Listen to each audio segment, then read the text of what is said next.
Thank you for joining us today. I'm Elaine Gehring, and I've been involved since the early days of the WCEP and came to it from having been a building principal. So I came to it with very definite ideas and interest in terms of what could be done and what should be done and what I wanted to learn about it as well. So I'm going to talk a little bit about the 11 principles. I have been trained by CEP, the national organization, as one of the national trainers, and so that is one of the pieces that's attached to that conference that you have the brochure for. There is a day-long training on the 11 principles. They're really, as you saw on that early list that Mary showed, all the listings of the different kinds of programs that are part of character education that we think of when we talk about character education. There's really a myriad of ways for a school to approach the concept of how to develop character education. What CEP has tried to do is really to create a framework or a kind of a map for schools to look at.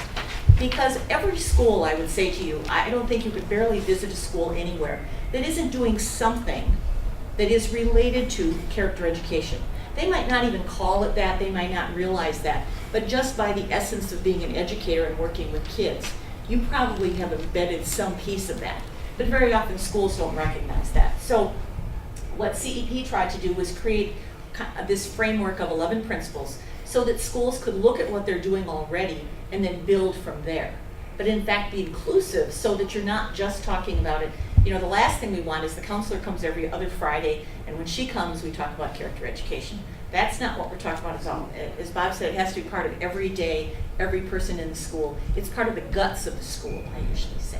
So that was the intent as the 11 principles were developed, and there was lots and lots of work that went on. And I think it's important to recognize that every school that goes through this process does not end up with a cookie cutter version at all.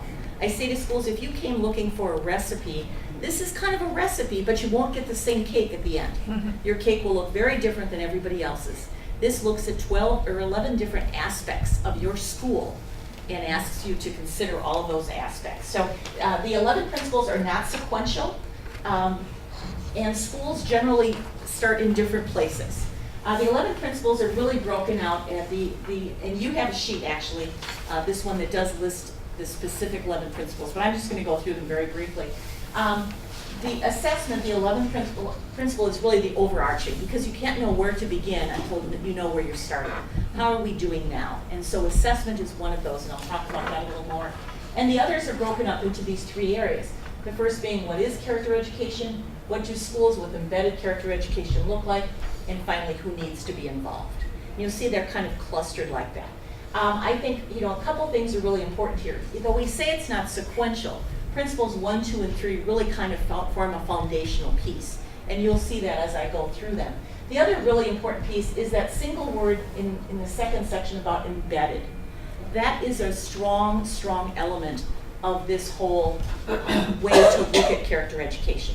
The fact that it's a piece of everything that goes on, that nobody says, oh, now we're doing character education. No, character education happens from the time that schools are hiring teachers. As you're interviewing teachers, you're looking for people that have the same set of goals for kids, and then recognize the importance of embedding character education in what you're doing. So, it runs through everything. It is part of everything that goes on in a school from the beginning of the day through the end of the day, and time when kids aren't there and long before the kids get to school. I'm just going to go through them kind of briefly here. The first one talks about core ethical values. And the idea of this is that that many schools, I guess I would say many schools already have identified core ethical values. They might look different. Lots of schools we stand for 9 things, and so one a month they do a core, they do a value every month. That may not be the ideal, but we recognize that that's where they've begun. And so we give value to what they have identified in their school as important. Because we're asking them to identify core ethical values that they really intend to continue and embed in their school for the long haul.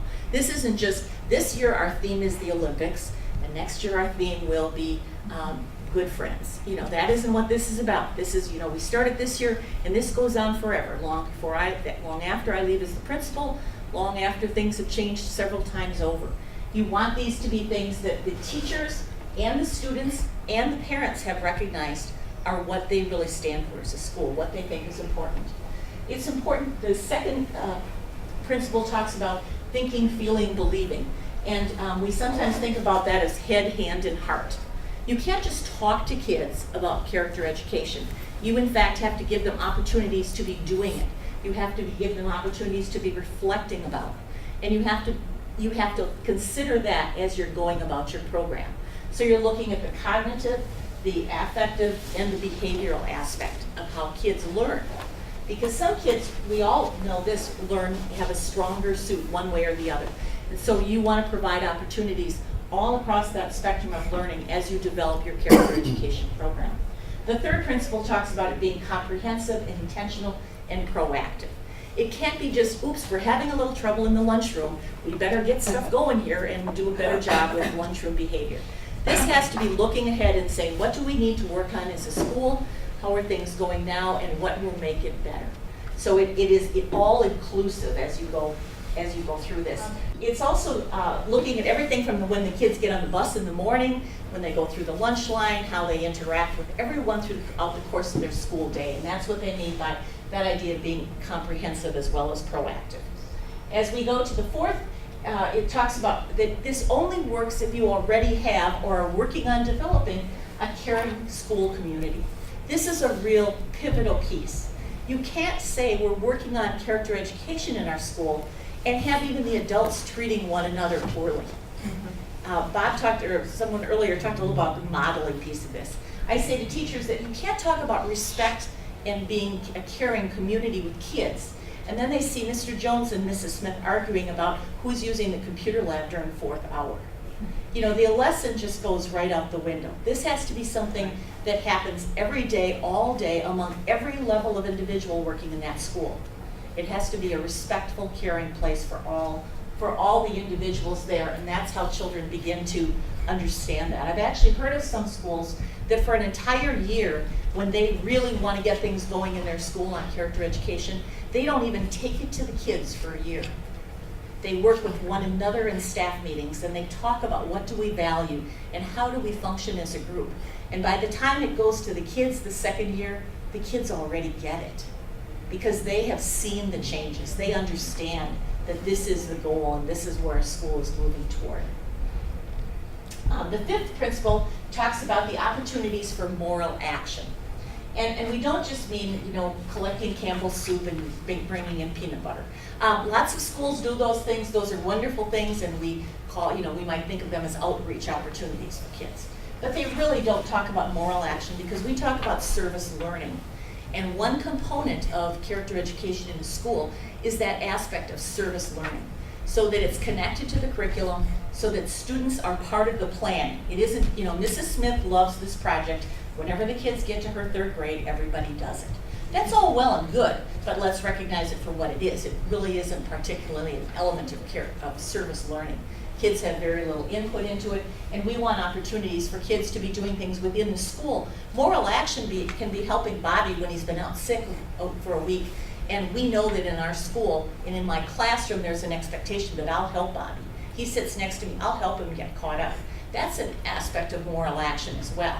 So it's going from the school out and beyond, from the classroom out and beyond, to give kids opportunity. Because this moral action piece is a part of that, remember we said head, heart, and hand, the behavioral piece. This is an opportunity for kids to act, for kids to understand this is what it looks like, this is what it sounds like.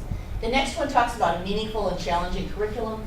This is the idea that character education, as we talk about the concepts, and we talked a little bit about the performance values as well as the character values, you can't talk about those in isolation. You can talk about them in isolation, but they're not very meaningful to kids. You really want to embed them within the lessons and within the dialogue of the classes, so that this goes on. When you're talking in Hamlet, you're relating with students to the reading that they're doing and highlighting the issues related to behavior and moral values in character education. When you're doing, history and literature are just ripe with opportunities to embed character education and to embed character education opportunities. Sometimes math teachers or physical education teachers say, well, that's all well and good, but what about me? A lot goes on in any classroom and in any place that kids are involved in learning that is, again, ripe with opportunities. It may not be talking about the concepts, but you're giving them opportunities to interact with one another and talk about how we work together, who takes leadership in the group. Everyone can take leadership, how we treat the other people in our team. All of that goes on in every single classroom. So it's sometimes the skills. We talk about social emotional learning. Sometimes it's the skills of social emotional learning, not the words or the concepts.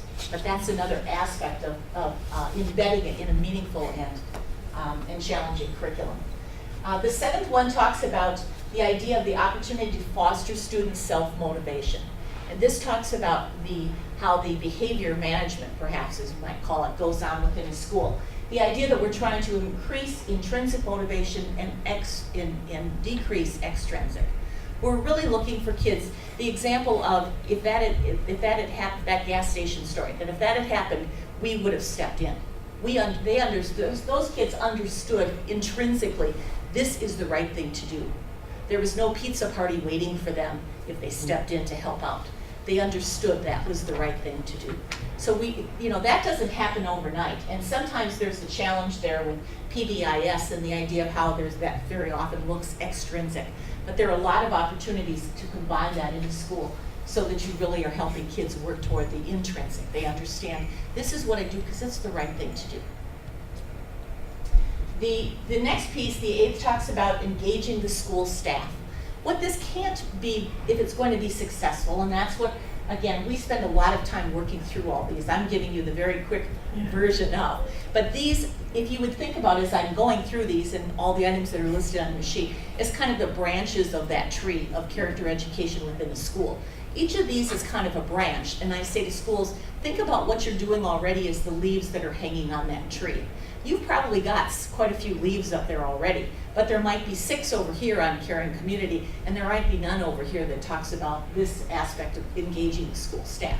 You want to look at it so that your tree is full of leaves, so that all 11 branches have really been developed in your program, and then it does become embedded and infused throughout the program. Engaging the school staff talks about the idea that it can't just be the principal's program, it can't just be the counselor's program, it can't even just be the teacher's program. This needs to be something that everybody in the school is involved in, the training and the expectation of modeling. We say that you don't get to choose who it is that kids are going to pick as their role model. For some kids, that might be the custodian who comes through, the back hall when the kid is ducking off to the bathroom, and he encourages them and gets them back on track and helps them get back into the classroom. One never knows who those role models will be for students. So it's important that every single person that comes into contact with your kids is involved and understands what we're working on here and what is our focus. And again, that starts with bus drivers and goes, all the way up and through the school board. It has to be everybody. And it has to be everyone as well that treats one another well, like I said earlier. It can't just be, we're good to the kids, but don't watch us when we get together, in a disagreement. That we all work on this all the time, all together. So engaging the entire staff is another important piece of that. Along with that, as a follow-up, is the idea of the shared moral leadership. And this as well goes along with the idea that not only is it the entire staff that's involved, but everyone in the staff feels a role of leadership and is involved in that. It isn't just Mrs. Gehring's program and we do it because when Mrs. Gehring's here we do it. And you know what? She'll retire eventually and there's going to be somebody new and then we can go on our own way. That isn't what this is about at all. It's that we're all part of that. And when, I think Bob talked about that, this is my school. The kids have a sense of this isn't just a place I go to. This is my school, it's important to me. That's I think, a great indicator of that aspect of they've been given opportunities to feel ownership and to experience leadership within their own school. This isn't just about adult leaders, it's about student leaders as well. And every child in the school having the opportunity. Because the more that kids get connected to their schools, that stronger connection that they feel, the more success they will experience. Because then they're really engaged in it. It isn't somebody doing it to them. They're connected and they want to be part of it. The next one, so we've talked about how it has to be all the staff, that all the staff, everybody in the school has to have a leadership role, but you can't stop at the doors of the schoolhouse. You really have to go beyond as well, because you want to involve parents and community members in this effort. If you're really going to be all inclusive in your school, This can't be just something that happens here at school.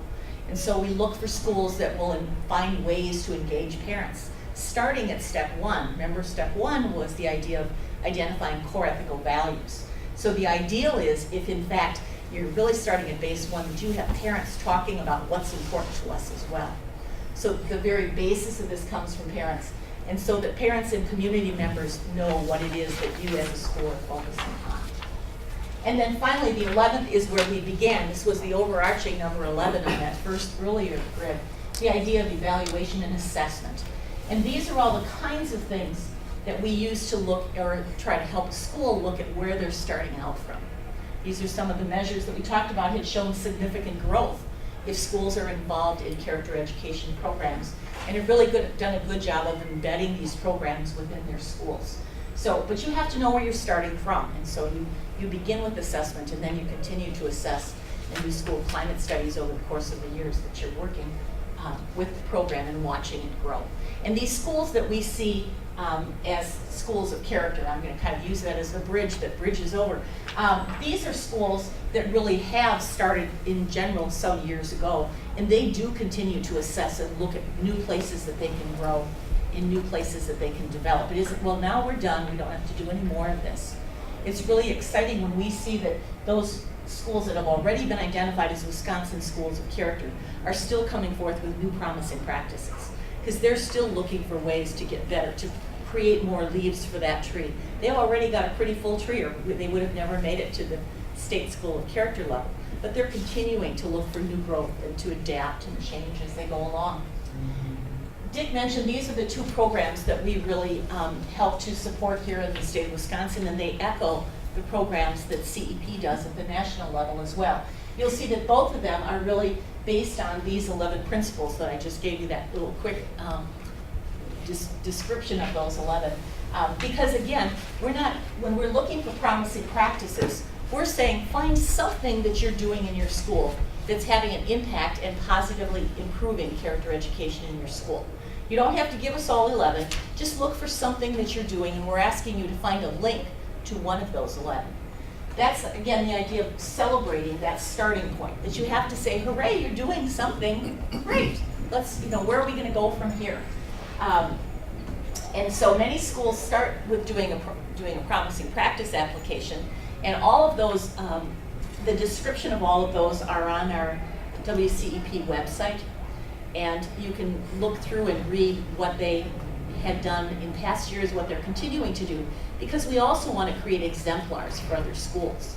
And so we have them all listed from 2007 when we started doing this, and that's all listed on the website. And it's a wonderful variety of different aspects. Again, they're single aspects, but those single aspects together begin to grow and blossom such that they are moving toward being a state school of character. And shift over to here. Obviously, we've had many more of these, 64 of them over the course of the years. Here we're at a much newer level, but we also didn't start this until 2009. We felt that, as Dick mentioned, the place to begin was the promising practices, because if you were coming from nowhere and saying, okay, here's this great application you have to do, and you have to tell us all these 11 ways and all the things you're doing across these 11 different aspects of your school. Whoa, if you're starting from scratch, that seems overwhelming. But in fact, if you've already won a couple promising practices, you've been working with the 11 principals, you've had teachers from your school coming with scholarships to the training each year, it has grown in your school. And then we really encourage people to come forth and give us an opportunity to identify them as state schools of character. And then we send them on with the hope that they will be national schools of character. And as you can see, we have done very well. We've had 4 national schools of character and 1 national district of character. This is an area that we're, we don't have a slide that says help wanted, but that, this is an area that we would say, there's always help wanted. They mentioned that the UWM School of Education has kind of joined on with us for these programs. This is, a once a year meeting is what it is. We ask schools to apply for either state school of character or promising practices. Then they all get submitted. I send them out to reviewers, and then we do the reviewing, and then we come together for a single meeting and identify who we will be designating that year. I don't like to call them winners because that sounds that is not what I'm looking to do. I call them designees, so I don't know what the national calls them, but I think that is a little easier. So we are always looking for folks. It is it's a very exciting thing, and I know one meeting doesn't sound like a very exciting thing, but it gives you the opportunity to see what's going on out there. And especially as you do it over the years, you begin to see, oh gosh, we gave them one last year and it was kind of okay, but now look what they've developed and look what else they're doing. And to see from year to year how schools have really grown and developed is really very exciting. And we do encourage any of you that would like to get your foot wet with us. This is an event that truly I am always looking for more folks to help us, so we would welcome